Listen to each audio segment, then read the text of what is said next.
سلام هر دوستان با عشق و با معرفت و با مرام.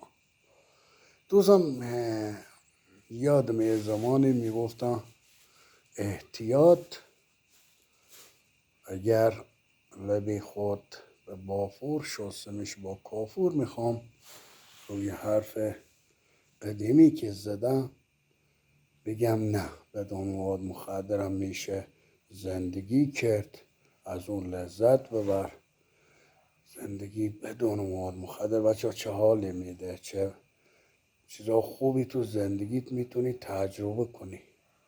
تجربه خودم مواد مخدر من تا آخر مصرف کردم، همه نمونهش همه جزش، ولی میخوام برنامه بریزم که بگم میشه بدون مواد مخدر پاک بمونیم، پاک زندگی کنیم، از اون لذت ببریم. دوستان میتونم نگاه کنم ببینم واقعا میشه.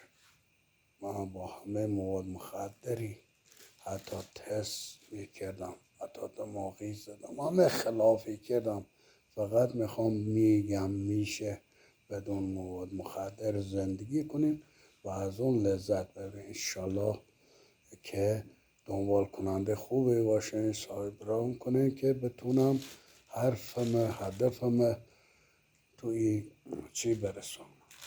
انشالله کمکم کنین. با کمک شما میتونیم با هم فکری همدیگه از مواد مخدر دست برداریم. انشالله به امید خدا. همتون رو دوست دارم چون همتون عشقی.